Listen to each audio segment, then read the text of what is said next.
साहब, हम जा रहे हैं गुड़िया को ट्यूशन छोड़ने। अभी बेटा, मालकिन ने बैग में कुछ डाला है क्या? हाँ, मुझे भी लगा। ये इतने सारे पैसे, ये इतने सारे पैसे हमारे तो नहीं है। एक काम करते हैं, इनको मालकिन के बैग में ही डाल देते हैं। ठीक है पापा।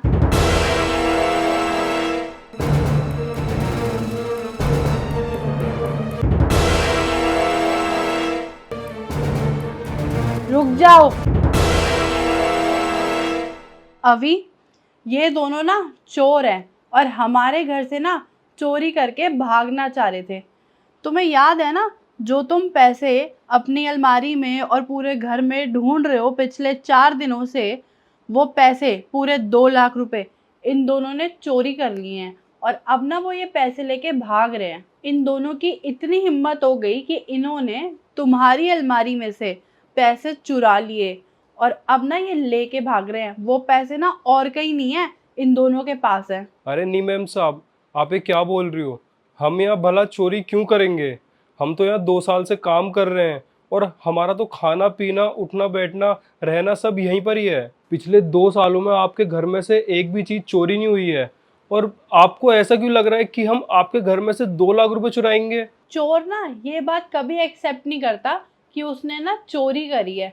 ठीक है, तुम ना मेरी बात मान लो, यही दोनों चोर हैं। और तुम्हें मेरी बात पे भरोसा है या फिर इस नौकर की बात पे भरोसा है? इन जैसे गरीब लोग ना ऐसे ही होते हैं, जहां मौका मिलता है ना वहीं चोरी कर लेते हैं। इन्होंने देख लिया कि तुमने अपने लॉकर में पैसे रखे हैं, इन्हें पता लग गया। हम कभी सो रहे होंगे, चुपचाप जाके इन्होंने लॉकर में से पैसे निकाल लिए और अब ये चुरा के भग रहे हैं। अदिति, थोड़ा ना आराम से बोलो और शब्दों का ना सही से यूज करो। और हाँ, दीपांशु है ना हमारे घर में, 2 साल से काम कर रहा है। ऐसा नहीं है कि मुझे दीपांशु के ऊपर भरोसा नहीं है, मुझे दीपांशु के ऊपर बहुत भरोसा है। लेकिन अगर इतना बड़ा इल्ज़ाम तुम उसके ऊपर लगा रही हो तो कोई ना कोई बात तो खैर ज़रूर होगी, वरना इतना बड़ा इल्ज़ाम तुम ऐसे ही नहीं लगाती उसके ऊपर। लेकिन फिर भी ऐसे सीधा चोर बोल देना ये सब ठीक नहीं है अदिति। दीपांशु, मेरी बात सुनो। अगर तुमने चोरी करी भी है ना तो कोई बात नहीं, तुम मुझे बता दो डायरेक्टली।